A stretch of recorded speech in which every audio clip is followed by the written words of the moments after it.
বেলুচিস্তানে সন্ত্রাসী কর্মকাণ্ডের মূল পৃষ্ঠপোষক ভারত বলে অভিযোগ করেছেন পাকিস্তানের আন্তঃবাহিনী জনসংযোগের মহাপরিচালক লেফটেন্যান্ট জেনারেল আহমেদ শরীফ চৌধুরী।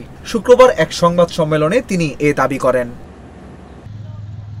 পাকিস্তানের সংবাদ মাধ্যম জিও নিউজ জানিয়েছে, বেলুচিস্তানে ট্রেনে হামলার ব্যাপারে সংবাদ সম্মেলন করেছে আইএসপিআর।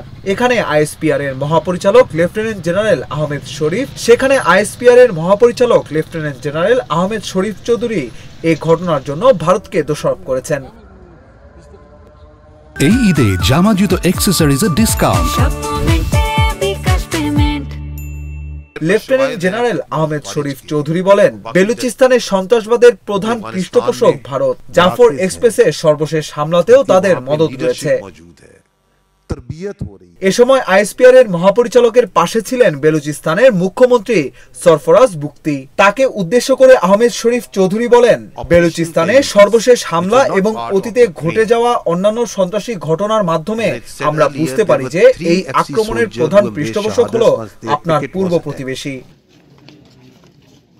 গত মঙ্গলবার বেলুচিস্তানের বোলান জেলার কাছে একটি টানেলে প্রবেশের সময় সশস্ত্র গোষ্ঠী বেলুচ লিবারেশন আর্মির সদস্যরা জাফর এক্সপ্রেস ট্রেনটি ছিনতাই করে। চলন্ত ট্রেনে বোমা হামলা ও গুলি চালিয়ে নিয়ন্ত্রণ নেয় সন্ত্রাসী বিদ্রোহীরা। এ সময় 4 শতাধিক যাত্রীকে জিম্মি করা হয়। জিম্মিদের মধ্যে অনেক নিরাপত্তা কর্মীও ছিলেন। জিম্মি হওয়া 300 জনের বেশি যাত্রীকে উদ্ধার করা হয়েছে। ট্রেনটিতে চালানো অভিযানে নিহত হয়েছে সশস্ত্র গোষ্ঠীর 33 সদস্য। এছাড়া 26 জিম্মিও নিহত হয়েছেন। ট্রেনে উদ্ধার অভিযান সমাপ্ত হয়েছে। এই ঘটনার পরপরই পাকিস্তানের পররাষ্ট্র মন্ত্রণালয়ের মুখপাত্র শাফকাত আলী খান বলেন, ট্রেনে হামলাটি বাইরের কোনো দেশ থেকে সংঘটিত হয়েছে, তবে সরাসরি ভারতের কথা বলেননি।